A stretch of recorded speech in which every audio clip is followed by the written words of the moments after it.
dengan kekayaan bersih ultra tinggi. Ini jadi ini kekayaan yang ultra tinggi, saudara. Jadi orang yang memang bukan cuma kaya, sangat kaya, saudara. Iya. Jadi kalau dia bukan level yang pakai tas Gucci, saudara, bukan. Jadi dia pakai tas tuh Gucci beneran, saudara. Jadi jangan sampai bengkok gara-gara dari Gucci beneran, saudara. Nah itu, saudara. Ini dia kalau misalnya naik mobil, saudara, bukan yang lambang kuda, yang Ferrari, bukan, saudara, bukan. Tapi naik kuda beneran dia, saudara. Iya, jadi dia kalau naik kuda dari sini ke Bandung, saudara, sampai sana, maaf, ambil minyak umat, saudara. Puji Tuhan.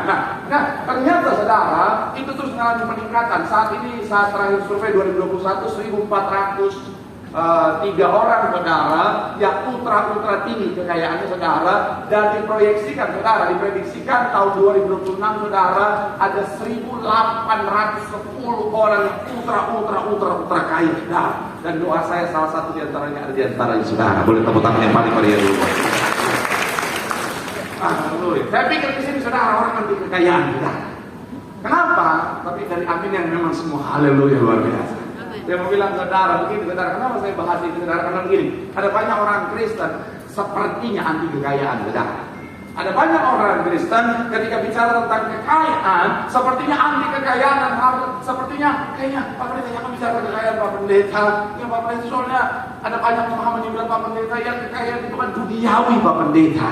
Saya mau bilang, saudara, saya pernah satu ketika waktu di sebuah acara ibu-ibu semua, saudara, yang usianya di atas 70 tahun semua, saudara. Iya, saya undang sebuah acara ibu semua 10 tahun, saudara. Selesai doa berkat, ada seorang ibu datang sama saya bilang, Pak Pendeta, jangan bilang berkat berkelimpahan. Karena kan namanya berkat kan diberkatilah berkelimpahan. Ibu ini bilang, jangan bilang doa berkat berkelimpahan, Pak Pendeta, karena ada banyak orang jatuh gara-gara berkat berkelimpahan darah Yesus.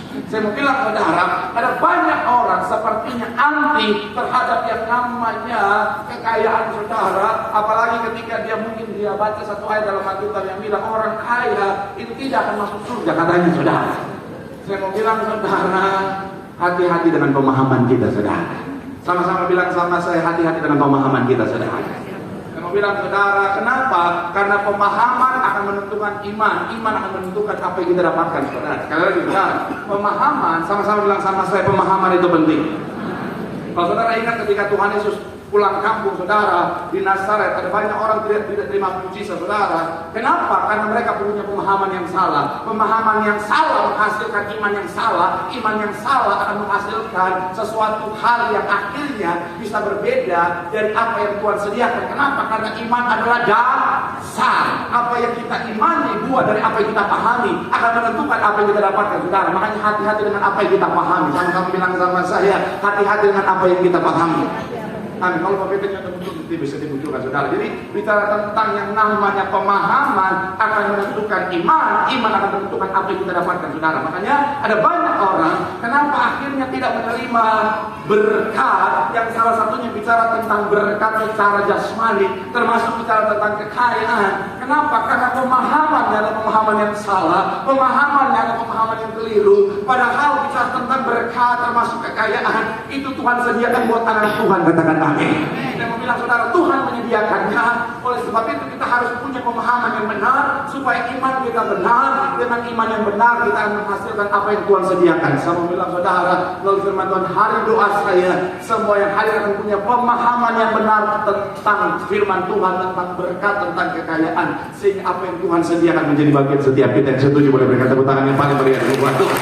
Haleluya. So, hari ini judul khotbah saya adalah paradigma yang benar tentang kekayaan. Sama-sama bilang sama saya, paradigma yang benar. Sama-sama bilang sama saya, pemahaman yang benar. So, apa pemahaman yang benar tentang kekayaan yang sebenarnya harus dimiliki oleh anak Tuhan yang sudah Tuhan sediakan berkat di dalamnya? Yang pertama adalah kekayaan melimpah, bukanlah kesalahan. Sama-sama bilang sama saya, kekayaan melimpah. Sama-sama bilang sama saya, bukanlah kesalahan. Kita buka Amsal 10 ayat 22 dulu, saudara. Amsal pasal yang ke-10 ayat yang ke-22. Sama-sama kita baca. Amsal pasal yang ke-10 yang sudah di sana 22 boleh bilang aku diberkati. Sama-sama kita baca. Amsal 10 ayat 22 yang sudah di sana 3. Ya, berkat bukanlah yang menjadikan kaya, susah kaya tidak akan. Saya mencatat di sini saudara, kekayaan bagian dari berkat Tuhan. Kalau saudara baca tokoh-tokoh dalam Alkitab, semuanya diberkati juga, dan termasuk dalam berkat itu adalah kekayaan yang melimpah. Coba kita lihat Abraham, Kejadian 13 ayat 2. Kejadian 13 ayatnya yang kedua. Terpuji nama Tuhan. Saya bukan penganut teologi kemakmuran saudara, tapi saya mau bilang saudara, saya ajak saudara untuk sama-sama punya pemahaman yang benar supaya menikmati apa yang Tuhan sediakan. Katakan amin. Yuk, Abraham, Kejadian 13 ayat 2, sama-sama 3. Ya, adapun sangat kaya, banyak ternak, perak, dan sekali lagi 3. Ya, adapun Abraham sangat kaya, banyak. Selanjutnya Kejadian 26 ayat 12 sampai 13. Kejadian pasal yang ke-26 ayat 12 sampai 13. Kita lihat Ishak saudara. Ayatnya yang ke-12 sampai ayat yang ke-13 sama-sama. 3. Ya, maka 100 kali lipat, sebab ia sama-sama bilang sama saya diberkati Tuhan. Ayat 13, dan orang itu menjadi apa? Kaya bahkan kian lama, sehingga ia menjadi sangat kaya. Selanjutnya Yakub, Kejadian 30 ayat 43. Kejadian pasalnya yang ke-30 ayatnya yang ke-43. Sama-sama kita baca saudara. 3. Ya, maka sangatlah bertambah-tambah harta Yakub, dan ia mempunyai banyak kambing domba, budak perempuan dan laki-laki, unta dan keledai. Saya mau bilang saudara, jadi bicara tentang diberkati secara kekayaan, diberkati dalam bicara tentang berkat jasmani, saya mau bilang saudara, itu bukanlah kesalahan. Ada banyak orang Kristen sepertinya anti berkat. Ada banyak orang Kristen sepertinya memandang berkat sebagai sesuatu yang akhirnya bisa membuat dia kehilangan kerajaan surga. Oh iya kan Pak Pendeta, kan ada yang bilang begini, sama seperti orang kaya katanya yang masuk surga, sama seperti onta masuk lubang jarum. Saya mau bilang saudara, hati-hati dengan pemahaman saudara. Ada banyak orang main ambil aja langsung, ambil plek-plekan, padahal ada makna di sana. Kalau kita mau bayangkan onta masuk lubang jarum, bahasa Arabnya mustahil. Maka saya akan ajak saudara untuk sama-sama memahami saudara. Saya analogikan, tim saya boleh bantu? Yuk, kardus, biasa di 3, saya kasih bonus yang pertama saudara. Iya. Nah, saya analogikan ini adalah kekayaan saudara. Karena saya iman kaya rayanya banyak, berkatnya banyak, saudara punya berkat yang banyak, jadi berkatnya saya kasih contoh yang besar. Yang bilang amin, doa saya berkat berkelimpahan. Kakak yang kedua udah nggak dapat lagi. Cuma yang pertama. Saya mau bilang saudara, misalnya kita adalah saya, dan kardus ini adalah gambaran tentang berkat Tuhan.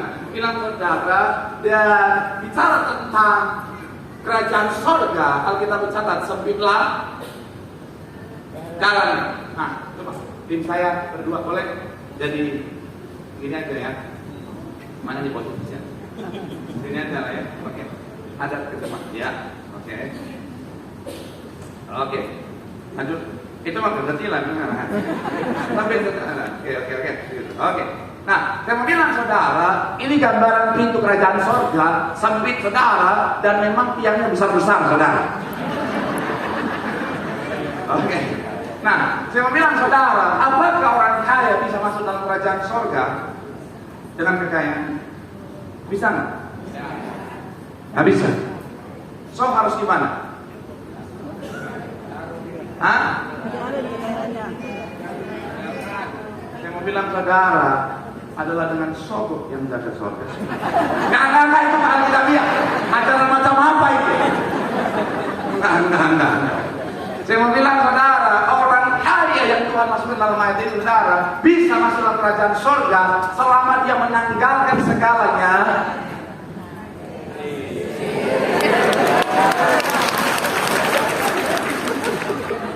Makanya, udah, gitu aja. Makanya Lubang jarum, beberapa referensi mencatat bukanlah literally lubang jarum, tapi pintu lubang jarum yang ada di pintu gerbang Yerusalem, saudara. Dan itu dibuka, saudara, pada saat malam, saudara. Kenapa? Untuk meminimais yang namanya serangan musuh. Jadi ada pintu gerbang besar, kemudian ada pintu gerbang kecil yang disebut pintu gerbang lubang jarum, saudara, yang memang sengaja dibuka kecil hanya untuk ukuran orang dewasa masuk satu persatu, saudara. Supaya apa? Supaya kalau malam ada serangan musuh datang, mau sebanyak apapun musuh hanya bisa masuk satu persatu dan bisa dikalahkan satu persatu, saudara. Nah, onta boleh nggak masuk di sana? Boleh, tapi ingat baik, onta harus menanggalkan setiap barang bawaannya untuk bisa masuk ke dalam, saudara. Saya mau bilang, saudara, orang yang diberkati Tuhan dalam kekayaan, saya mau bilang, saudara, bukan mustahil masuk surga, sangat bisa selama tidak dikuasai, selama dia mampu menanggalkan segalanya, saudara. Hanya Tuhan yang ada dalam hatinya, katakan amin. Jadi saya mau bilang, saudara, diberkati secara finansial, secara kekayaan bukanlah sebuah kesalahan, karena kekayaan bagian dari berkat Tuhan. Yang setuju boleh berikan tepuk tangan yang paling meriah buat Tuhan. Bilang sama kanan kiri, kekayaan bagian dari berkat Tuhan. Bilang sampai ngomong, doa saya apa diberkati Tuhan. Tepuk tangan yang paling meriah buat Tuhan. Haleluya. Yang kedua, saudara, apa paradigma yang benar tentang kekayaan yang harus kita miliki sebagai anak Tuhan yang sudah Tuhan sediakan berkat? Yang kedua, kekayaan sejati datangnya dari Tuhan. Sama-sama bilang sama saya, kekayaan sejati datangnya dari Tuhan. Coba kita buka 1 Tawarik pasal yang ke-29 ayat 12. 1 Tawarik pasal yang ke-29, kita baca ayat 12 sama-sama yang sudah di sana. 1 Tawarik 29 ayat 12, boleh bilang aku diberkati. Sama-sama kita baca 3. Masih nunggu 3. Iya. Sebab kekayaan dan kemuliaan berasal dari siapa? Padamu, dan dalam tangan mula kekuatan dan kejayaan. Dalam tangan mula. Sekali lagi bagian awal dikatakan apa? Sebab kekayaan dan kemuliaan berasal daripadamu, dan engkaulah yang berkuasa atas segala-galanya. Masih dalam ayat yang sebelumnya, saudara, Amsal 10 ayat 22. Amsal pasalnya yang ke-10 ayat 22. Sekali lagi saudara kita baca Amsal 10 22. 3. Ya, berkat Tuhanlah yang menjadikan kaya. Sama-sama bilang sama saya, Tuhan menjadikan kaya. Nah, saya mau bilang, saudara, pemahaman yang kedua yang harus kita pahami bicara tentang berkat yang sejati datangnya dari Tuhan. Sama-sama bilang sama saya, berkat yang sejati datangnya dari Tuhan. Pertanyaan saya, iblis bisa kasih berkat kekayaan? Iya, sangat bisa, betul. Makanya ada banyak orang berburu kawin, ada banyak orang cari Zeus.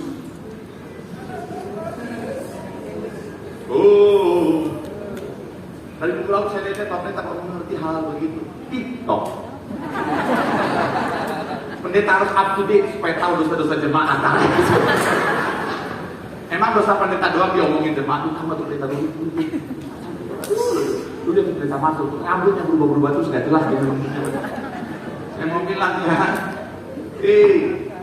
iblis bisa kasih kekayaan, tapi saya mau bilang saudara, itu kekayaan yang semu. Maksudnya gimana Pak Pendeta? Karena semuanya hanyalah pancingan untuk menghancurkan setiap kita, saudara. Makanya banyak orang kaya dengan cara yang jahat, kaya dengan cara tipu muslihat, kaya dengan cara kuasa-kuasa kegelapan. Akhirnya hidup menjadi hancur berantakan, saudara. Kenapa? Karena semua yang dari iblis itu, saudara, sengaja iblis tawarkan supaya ketika dia masuk di dalam hidup kita, masuk dalam keluarga kita, masuk dalam lumbung-lumbung kita, itu seperti buah busuk yang ditaruh di sebuah keranjang buah yang segar, akan menghancurkan semuanya, saudara. Makanya hati-hati, saudara, ingat baik, jangan cari berkat di luar Tuhan, jangan cari berkat di luar jalannya Tuhan, karena berkat yang terbaik datangnya dari Tuhan, katakan amin.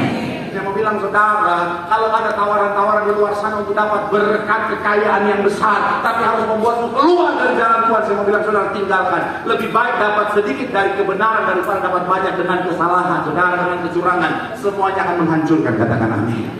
Ada banyak orang-orang hari-hari, saudara, rela lakukan segalanya hanya untuk apa? Dapat kekayaan. Tetapi sebenarnya semuanya datang dari iblis, akhirnya menghancurkan dia. Saya banyak melayani, saudara, ada keluarga-keluarga hancur gara-gara aku, saudara, mendapatkan kekayaan dengan cara yang jahat, saudara.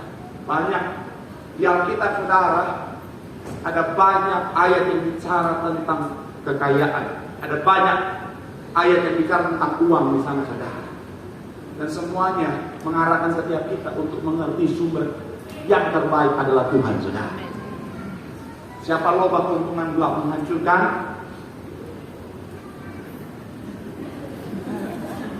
Woi, kalian yang suka baca kitab nanti. Siapa loba akan keuntungan gelap, siapa serakah akan keuntungan gelap menghancurkan.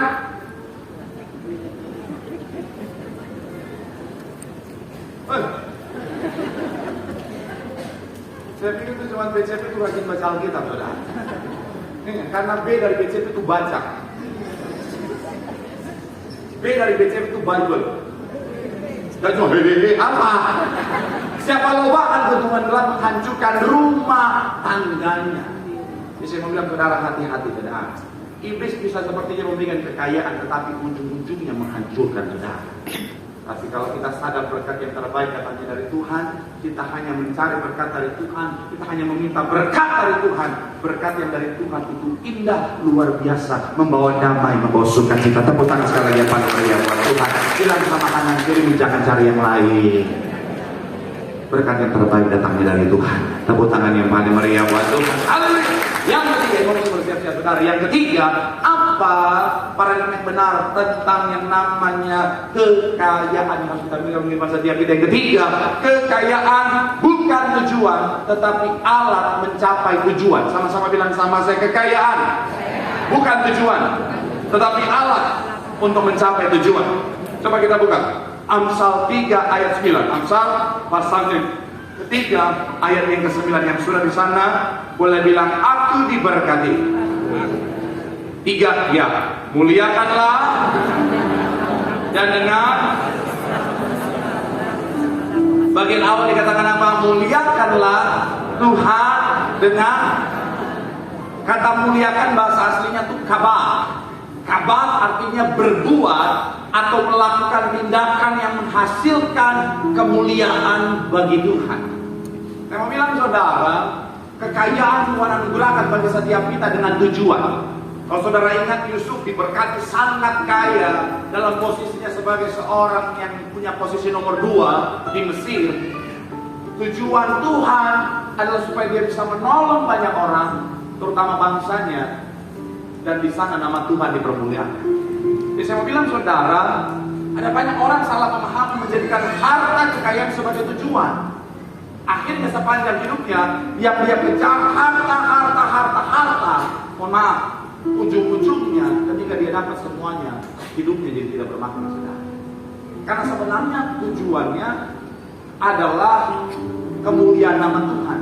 Harta kekayaan adalah alat yang bisa kita gunakan untuk mencapai tujuan ini. Makanya sebuah quote dari Ayn Rand, dia bilang begini, saudara, money is just a tool, hanya sebuah alat. Satu lagi yang sebelumnya, kalau ini Henry Ford. Nah, ini ada di sini, saudara. Nah, itu dia.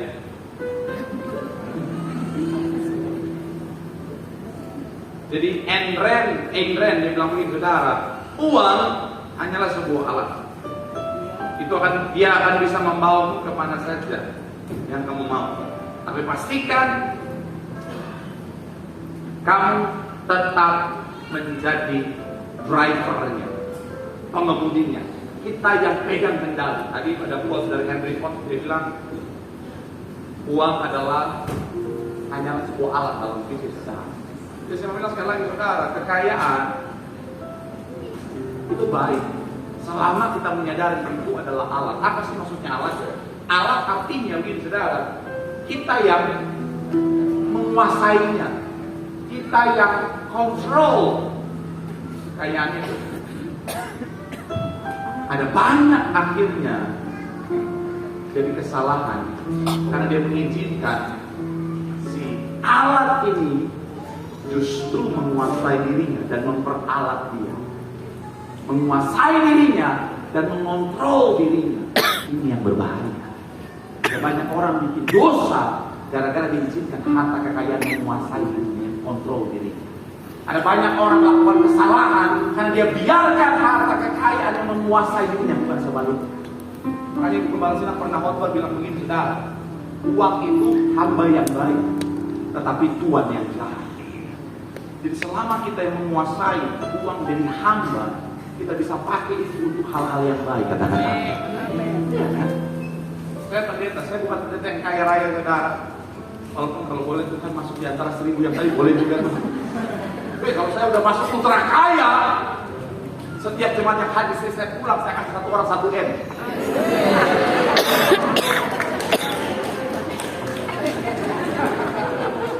Kalau habis nanti saya menghayal lagi.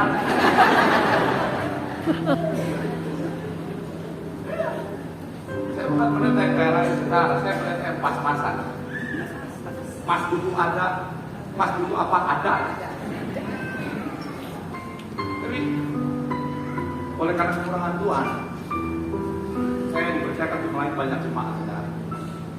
Nah, akhirnya begini, saudara, ada jemaat-jemaat yang kan punya masalah, saudara. Ada jemaat-jemaat yang ya namanya jemaat datang pendeta, banyak juga yang pendeta masalah ini. Dan ada saat-saat di mana yang Tuhan gerakin tuh, tolong dia, bantu dia, walaupun nggak bisa semua, karena pas-pasan. Tapi ada saat mana Tuhan tahu, tolong dia, bantu dia. Lalu itu saya lakukan. Kalau nggak ada, bingung juga. Jadi ketika Tuhan berkati saya, akhirnya dengan apa yang Tuhan berkati, saya bisa jadikan itu alat untuk menolong orang, alat untuk bawa kemuliaan Tuhan buat kehidupan orang lain. Selama itu ini alat. Tapi kalau bukan jadi alat, kita biarkan itu menguasai hidup kita dan memperalat kita. Mohon maaf ya, ada hamba Tuhan, ada pendeta yang dikuasai oleh kekayaan. Akhirnya motivasi melayani bukan lagi melayani jemaat, tapi untuk uang aja. Dan itu yang bisa berbahaya. Jadi sekarang semoga saudara hati-hati. Uang bukan tujuan, tetapi alat untuk supaya kita mencapai kemuliaan Tuhan.